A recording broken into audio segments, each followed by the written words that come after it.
yung ating mga buko, ang unang gagawin ay huhugasan ko ito gamit ang tubig sa ating mga buko.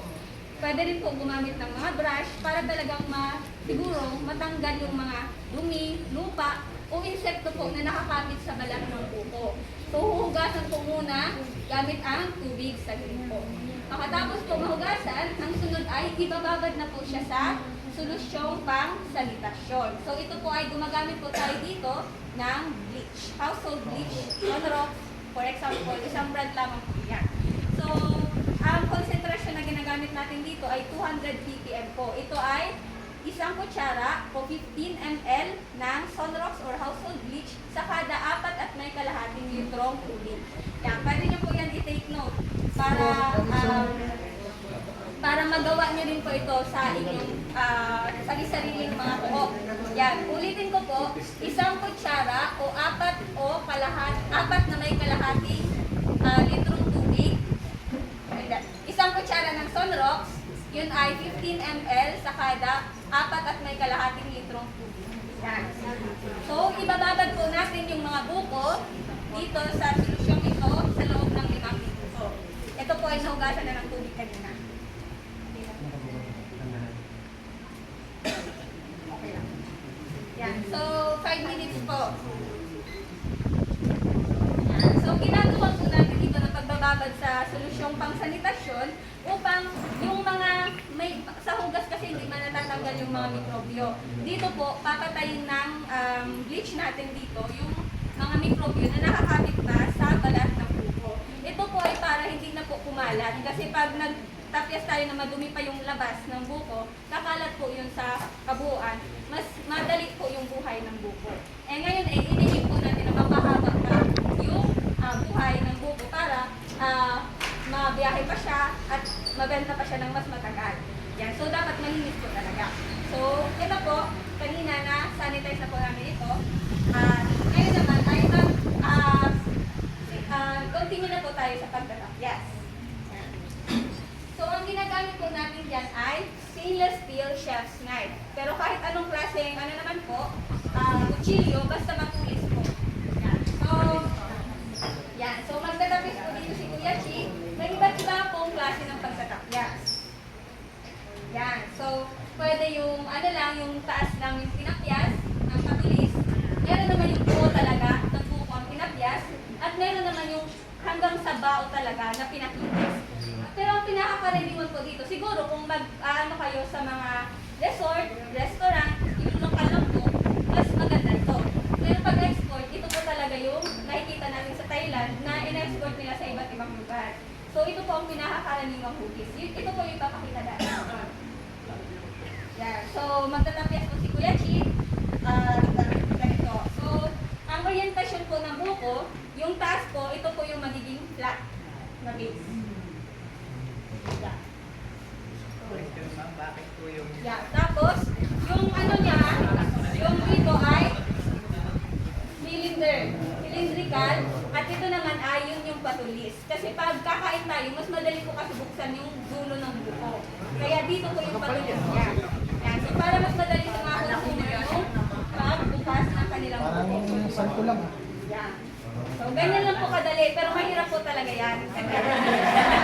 Pero sila kuya po, nasanay na lang sila kasi paulit-ulit po namin ginagawa kasi maraming mga experiment na ginagawa. Yan. So bakit po tayo nagtatapyas ng buko? Sa tingin niyo po? Sige daw po, recitation. Para mabawasan sa natimba.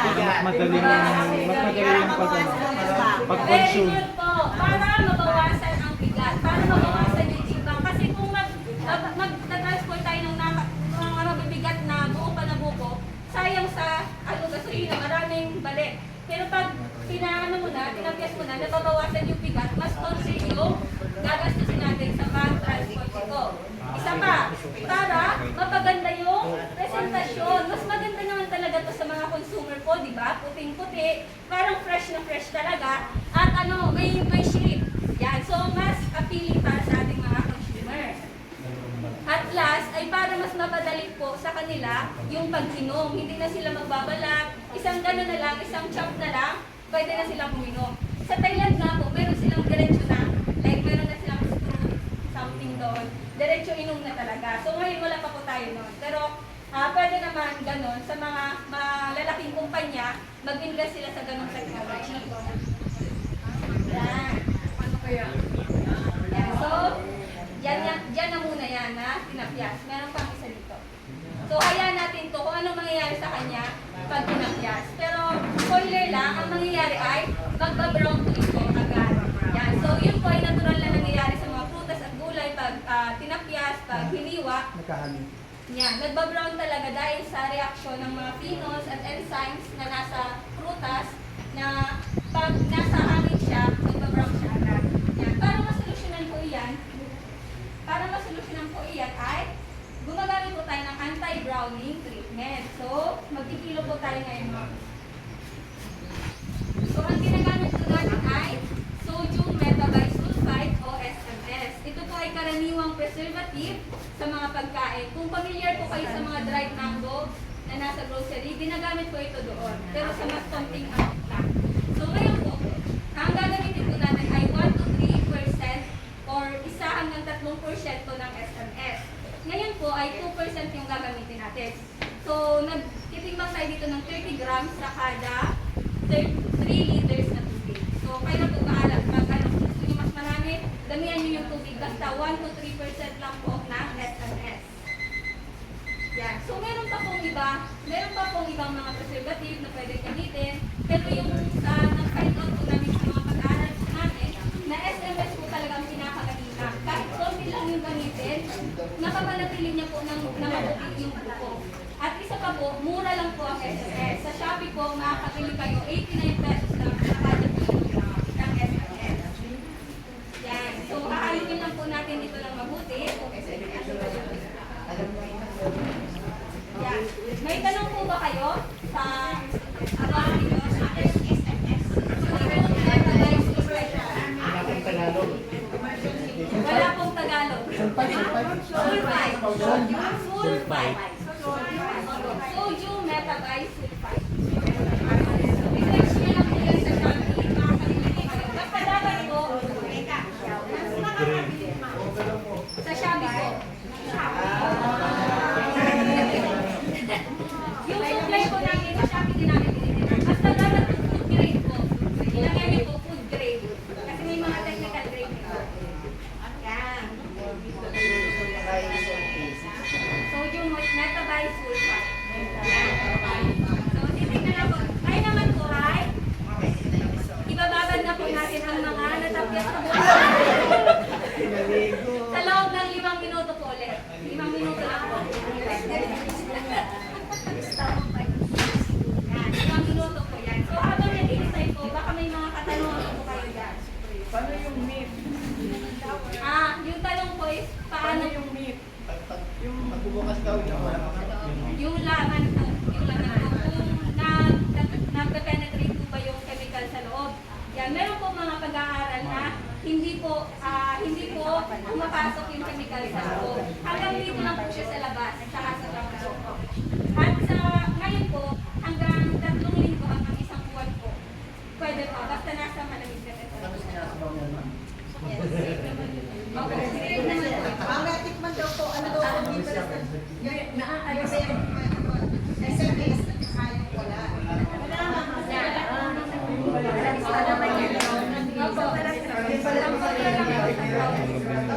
Mamaya po sa snack, matitikman niyo po lahat. Pinrases po namin yan gamit yung SMS. Kasi drink lang po yun sa snack. Yan. So, kung mapapansin niyo po, nagba-brown na po yung buko ngayon. Yan. Ilang minutes na brown siya. Pero ito, makikita natin na mapapanatili talaga yung pastikas. Yan. May mga katanungan po, sir po. Ma'am, na-curious lang ako. Kasi po doon sa pagbabalat nyo, yung orientasyon na yung matulis ay doon sa matigas na part ng buko. Opo. Kasi ma'am, diba, pag kung ano ginagamit natin kalimitan ay base yung flat part, yun na nakalapat sa lamesa. Halimbawa yung nasa catering tayo o sa mga pagtitipon, mostly ang ginagamit natin part ay yung flat ay nakapatong sa lamesa. So, matigas mo yung babaw niya, mahirap siyang putasin. Na ano po kasi namin, sa experience po namin, mas madaling butasin po yung dito sa ilalim ng buko. Opo. Kasi mayroon lang madali lang po siya. Isang ganun lang po. Bukas lang po siya. Kaya ganun po. Nung una po, ganun din yung ginagawa namin. Kasi po ikala namin, may batas siya. At saka yung meat niya, mas manipis kasi doon sa other side. Opo. Pero mas madaling kasi buksan dito. Tatagay din po siya.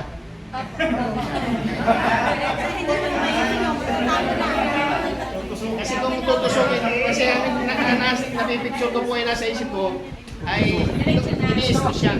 Pagka-straw, pagpapuncturing mo siya ng straw, hindi siya talaga tatagos. Pero kung gagamitan nga ng matalas na gamit, ay di maaari nga po mas mabilis. Hindi po talaga. Hindi po siya kaya kasi na direction ng stores. Hindi po. So, ganun po. Salamat po. Liwanagan na pag-iisip. Dapat po ako kapag lumalata na siya ganyan, automatic kasi pagka nag-brown na siya, hindi na siya magagamot ng Pag nag-brown po siya, pwede pa po. Pero konti na lang. Brown, medyo brown na talaga siya. Pwede pa siya maremedyohan, pero hindi na ganun pa po yung resulta. Kaya dapat naka-appear po, diretso na siya. Kaya po, kung kayo po, prepare kayo ng malakihan na po na langgana, mga ganun po. Kami po nagtitipid kasi kami sa kanigal, kaya kanigal dito lang. I-adjust nyo na lang po yung kahit naman po ilang po pwede. Opo, kahit ilan. Na-try na po namin sa ganito kadami, 50. Pare-pareho pa rin ang puti.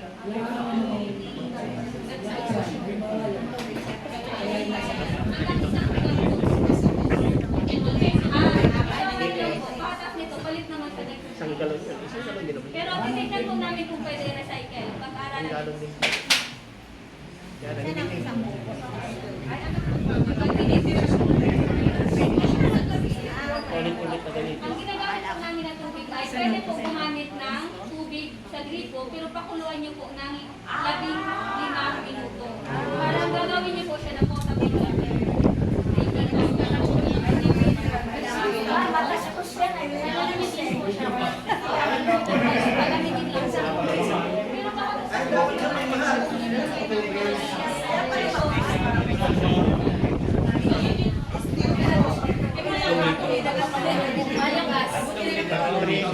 Tatlong litro.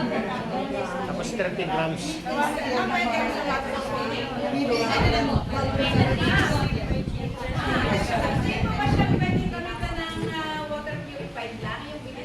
pwede po. Pwede na. Basta drinking water. Opo. So pag natapos ito lang,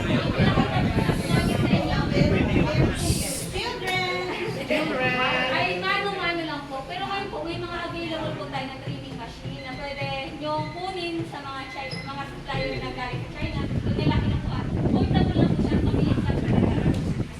Opo. Sa Divisoria, gano'n. Yes po, sir. Ma'am, yung alam natin solution, hanggang ilang minuto lang pwedeng gamitin. I think pwede ba siya ng 1 hour, 2 hours, 3 hours? Okay. Ito po. Ang natitry pa lang po namin basta isang batch. Pag next na production, palit na po kami. Okay. Pero hanggang mga 50 na buko, pwede pa po dito. 50? Opo, okay. 50. Pero hindi po namin nire-recycle. Tapos, tinatapon na namin. Pero sinabihan din nga po kami ng supervisor namin na i-try namin kung may effect ba na i-recycle yung sa next day. Titignan po namin sa experiment.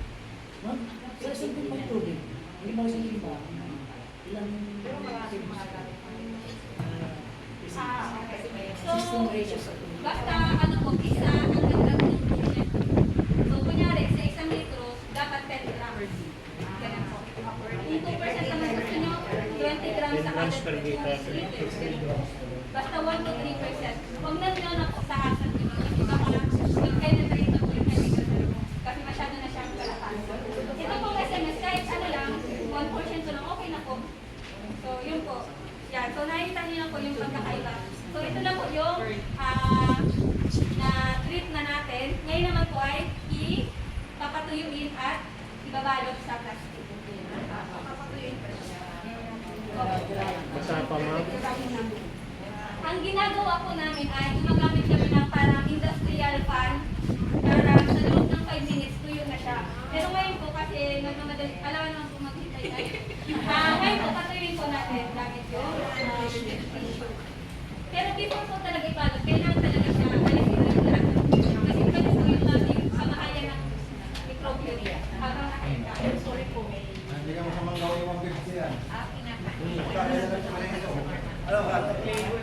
Inumin ka na ng tissue.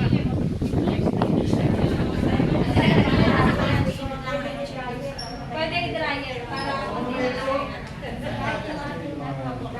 At mainit po yun. Magbakang.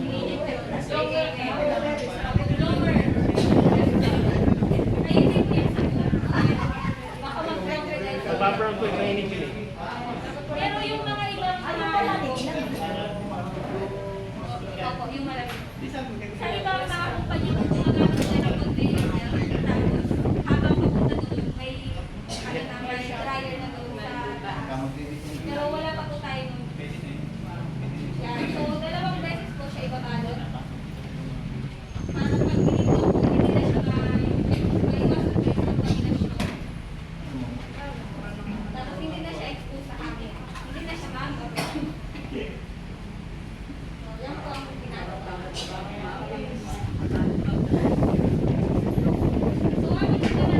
ang i-discuss ko ni Jolina yung pag-iimbak at kung gaano katagal umaabot yung ating buko. So, kunyari meron na tayo mga produkto, may mga nakabalot na tayo na spicy or yung yung coconut. Saan naman natin siya ilalagay? So, dapat upang maiiwasan natin ang pagpasa ng mga kailangan na lagi maingat kapag dala natin ito sa kanilang paglalagyan. So, kapag ano po kasi siya sensitive yung mga ganito na produkto. So, konting bruising lang, mga after days, lalaki na yung bruise. At syempre, yun yung magawas ng pag-drown sa ating produkto. So, yun din, naghihikayat din ito ng mga mikrobyo na makapasok sa buko. So, dapat maingat lang yung pag-buko natin sa kanila. At dapat malinis din yung paglalagyan natin sa buko. So, usually, ang pinaglalagyan namin ng mga creamed FYC is cleaner or and ang temperatura is 180 degrees Celsius. So, yun yung temperatura na makakapagpatagal sa buhay ng creamed FYC.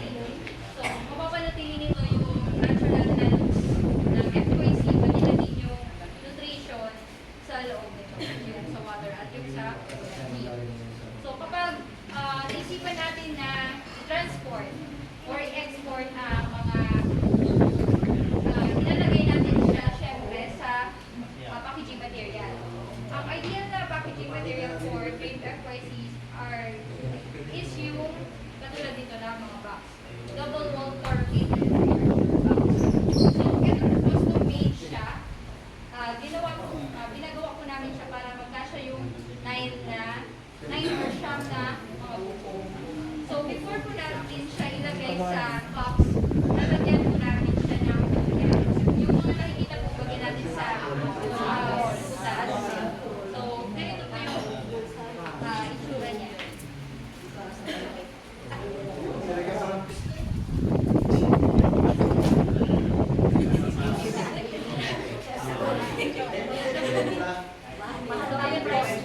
Ang coconut na po ay ang coconut na po ito ay nagsisilbing cushion para hindi magtuturutot yung mga sa loob ng box.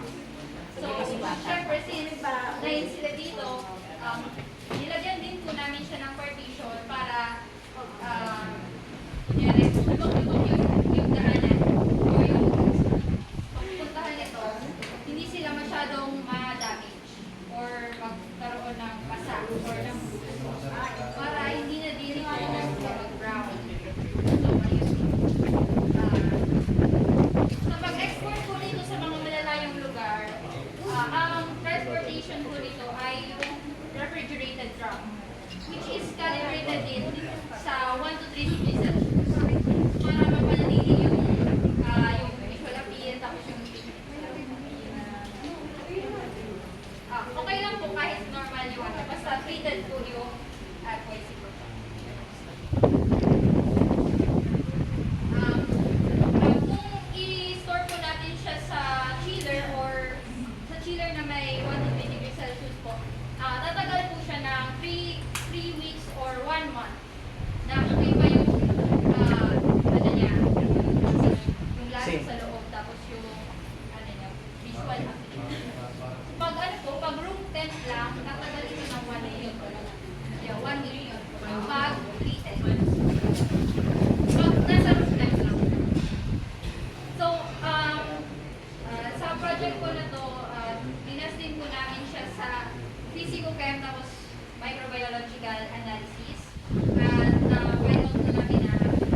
those cost of chemicals and other materials, magkano mo yung kapalagay nyo yung gamit? Sa ngayon po, wala pa kami economic analysis. Pero,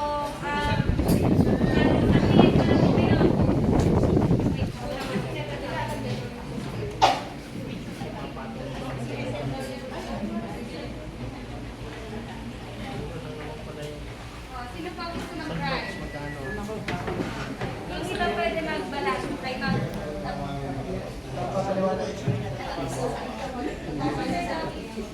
Bibili tayo ng Dragon Knight